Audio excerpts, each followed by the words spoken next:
October 24th. When the wards were removed yesterday evening, they showed that Nightwind had been by at dusk, trying to peer in. Also Cheater, and a huge, lean, wolfish-looking creature. And the things were all still held by the restraints, though struggling enthusiastically. I was feeling a little worse for my usage, but I forced a spring into my step and went and strolled past the church. Tekla was perched atop it, and she stirred and studied me as I went by, but we exchanged no words. As soon as I was past, though, I glanced back and saw that she was gone. Good. I went home and slept. This morning I learned from Larry that Mrs. Enderby had run off to town as soon as word of Rastov's death became current.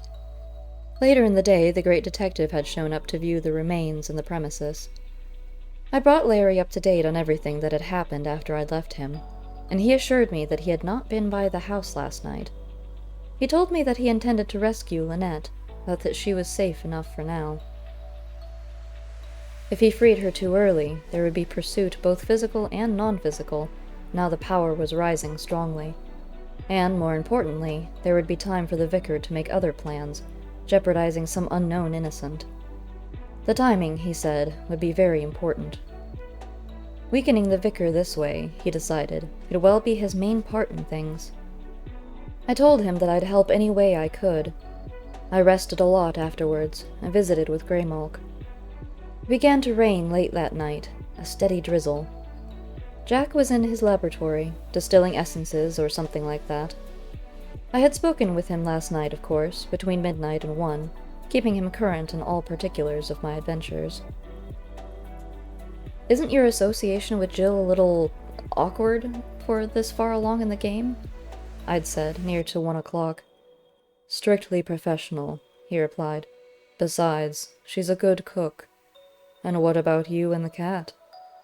We get along well, I'd said. Any chance of your getting Jill to change her mind about opening? I don't think so, he'd answered. She's not making you think about switching, I hope. Of course not. Well, if I may speak freely. The clock struck 1, and I couldn't. I watched the darkened windows flood for a while, made my rounds, and slept some more.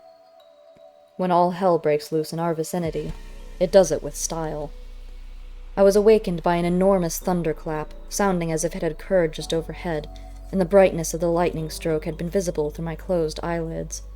Suddenly, I was on my feet and in the front hall, not certain how I had gotten there. Along with the echoes of the crash, however, my mind held memory of the sounds of breaking glass. The mirror had shattered. The things were slithering out. I barked immediately. I heard an exclamation from the room where Jack worked, followed by the sounds of some instrument or book being dropped. Then the door opened and he was hurrying toward me. When he saw the slitherers, he called to me, "Snuff, find a container." And he returned to the laboratory, where I heard a cabinet opened. I looked about. I raced into the parlor, slitherers spreading like a slow tidal wave at my back. Upstairs, the thing in the steamer trunk began beating upon its confines with frantic exertion. I heard wood splinter as it struck, and there were rattles from the attic. Another flash created a moment of yellow day beyond the windows, and the thunderclap that came with it shook the house. There was nothing in the parlor in the way of a mirror, but on a side table near the door stood a partly full, partly empty, bottle of port wine of the ruby variety. Recalling that this species cast a spell within the bottle, I reared and pushed it off the table with my paw, so that it fell upon a rug rather than the floor's wood. It did not shatter, and its cork remained in place. There came another flash and another crash. The things upstairs continued their noisy activity, with indication that at least the inhabitant of the steamer trunk had gotten free. A glance hallward showed me the steady, continuous exodus of the things from the mirror. I heard Jack's footfalls. An uncanny glow began to fill the room and the hall, and it did not seem entirely attributable to the internal incandescence of the slitherers. Rolling the bottle hallward, I saw Jack standing at the hall's far end, a wand in his hand. It was the no-nonsense wand he had used to transfer the slitherers from mirror to mirror earlier, and not the powerful game artifact, the closing wand, which was also in his possession. While he is master of the knife, or vice versa, The knife is not, technically, a game tool, though it may be used as a part of the game. The knife is the embodiment of his curse, as well as a special source of power. He saw me, and he saw the bottle at the same time that I saw him. Jack raised the wand and used it to part the flowing mass which separated us. Then he came forward, and it slithered closed behind him as he advanced. Coming up beside me, he picked up the bottle then, held it in his left hand and uncorked it with his teeth. There came another thunder roll, and the eerie lightning assumed a definite greenish cast, giving Jack a corpse-like appearance.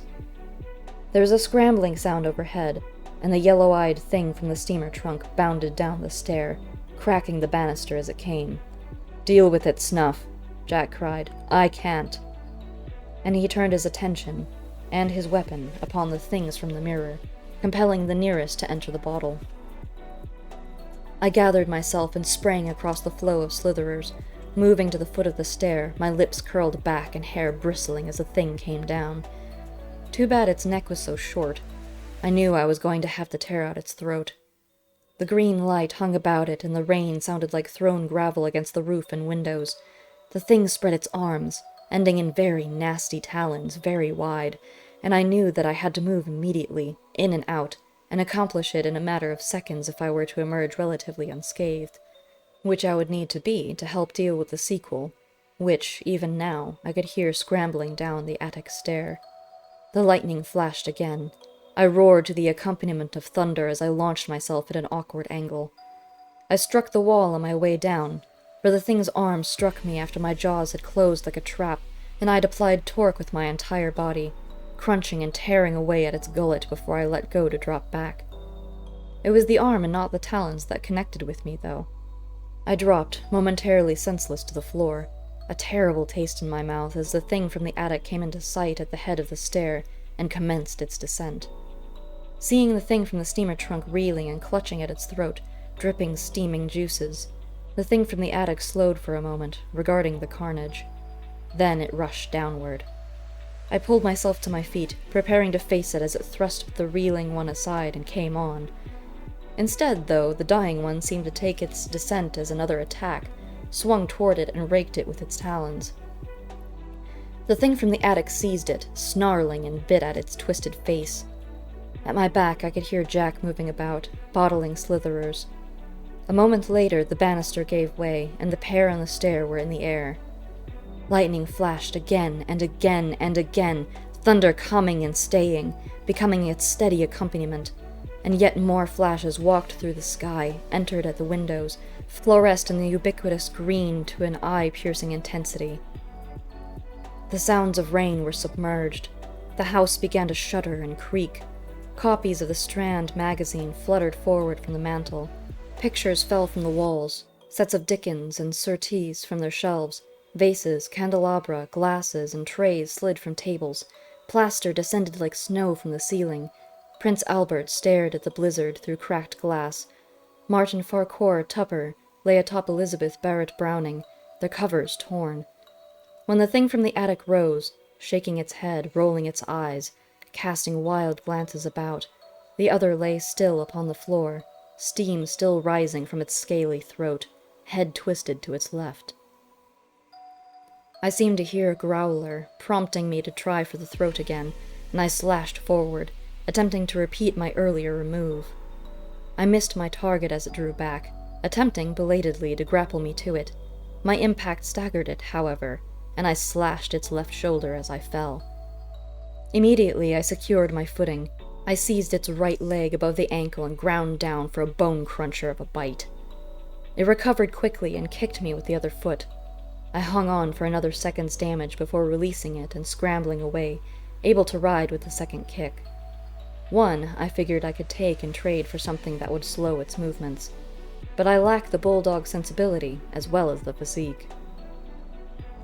The lightning and thunder had continued steadily the entire while, the thunder now having achieved the state of a continuous roaring, as of a tornado singing its deep-throated song about the house, and the intensity of the light had us moving through a tableau of green and black, where tiny sparks now danced upon the surfaces of everything metallic, and all of my hair was on end for reasons other than the stimulus of combat.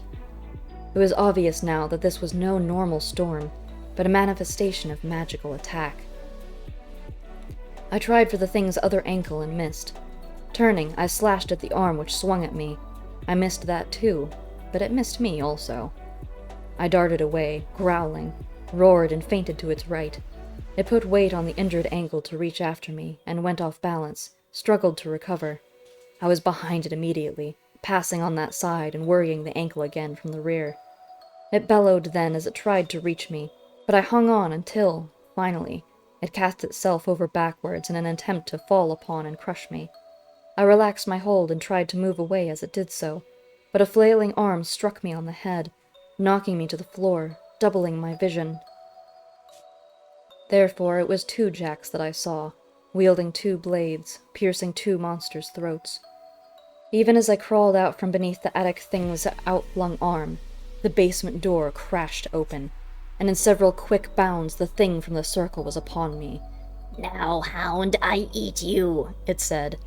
I shook my head, trying to clear it. "Snuff, get back," Jack told me, turning toward it. Zip. The starlight danced upon the blade in his hand, and I needed no further persuasion. I crawled toward the farther end of the now slitherless hall, passing a corked bottle of port and spirits as I went.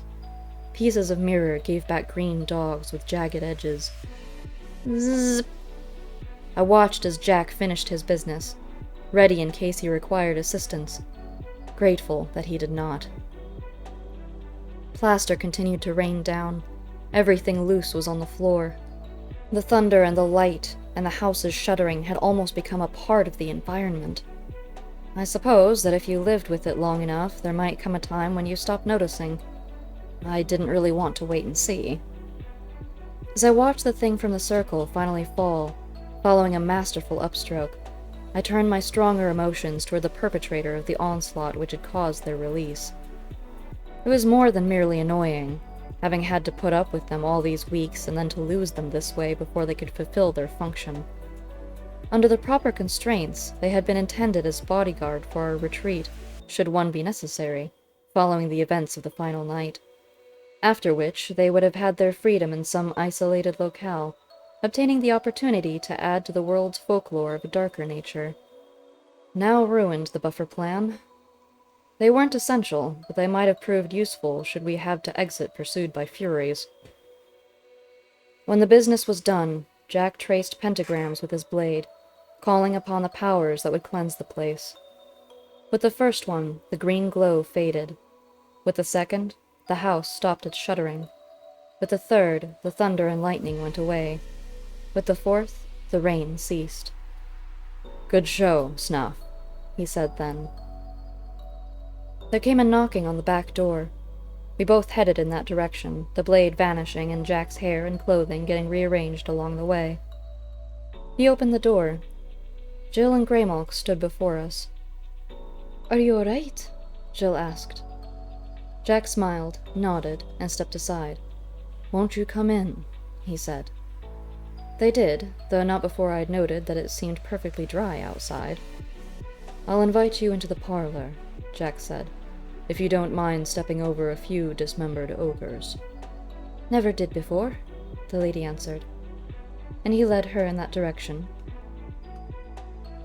The parlor floor was full of what had been on the shelves, the tables, the mantelpiece, and everything was powdered with plaster. Jack raised the sofa cushions one by one, punching each and turning it upside down before replacing it. She took the seat he offered her, which afforded a view of the broken mirror and slashed demonic carcasses sprawled in the hall. The clock chimed 11:45. "I'll have to offer you sherry," Jack said. "The port's gone bad." "Sherry will be fine." He repaired to the cabinet, fetching back 2 glasses and a bottle. After he had poured a pair and given her one, he raised the other and looked at her over it. "What prompts your visit?" he asked. "I hadn't seen you in over an hour," she replied, taking a small sip of sherry. "That is true," he answered, sipping his own. "But it is often that way with us. Every day, in fact. Still." "I refer to your house as well as your person. I heard a small sound earlier. as of the tinkling of a crystal bell, from this direction. When I looked this way, I saw nothing but a well of impenetrable darkness. Ah, the old crystal bell effect, he mused. Haven't seen that one since Alexandria. So, you didn't hear any thunder, see any lightning? Not at all. Not badly done, then, though I hate to admit it, he said, taking another sip. Was it the vicar? I'd guess. Most likely still irritated with Snuff here. Perhaps you should have a few words with him. I don't believe in giving warnings, but I give anybody 2 attempts on us to discover their folly. If they do not, and they try a 3rd time, I'll kill them. That's all. He sent those creatures after you? She gestured down the hall. No, he replied. They were my own. They got loose during the attack. It must have involved a general manumission spell. Pity. I had better use for the fellows than this. She set down her glass, rose, visited the hall and inspected them. She returned a little later. Impressive, she said. What they are, and what got done to them. She seated herself again. What I'm wondering most, though, is what you're going to do with them now. He said, toying with his glass. It's rather far to the river. I nodded vigorously. I suppose I could just stow them in the basement, throw a piece of canvas over them or something like that. They might start to smell pretty bad. They already smell pretty bad. True, but it would be awkward if they were discovered on the premises. And when they start to decompose, it might lead someone official this way. Conceded. I suppose I could just dig a big hole somewhere and bury them. You wouldn't want to do that around here, and they look too husky to lug for. You've a point there. Have you any ideas? No, she said, sipping her sherry. I barked once, and they looked at me. I glanced at the clock. It was approaching midnight. I think Snuff has a suggestion, she said. I nodded. You'll have to wait a few minutes. I can't, Greymalk said to me suddenly. Cats are that way, I replied. What do you want to do with them? I say we take them over to Owen's place and stuff them into some of his wicker baskets. Then we haul them up into the big oak tree, set fire to them, and run like hell. Snuff, that's grotesque. Glad you like it too, I said. And it makes for a great Halloween gag, even if it is a little early. The clock struck 12. The humans bought my idea, and we went out to do it. And ah, my foes, and oh, my friends, they gave a lovely light. Hickory, dickory, dock.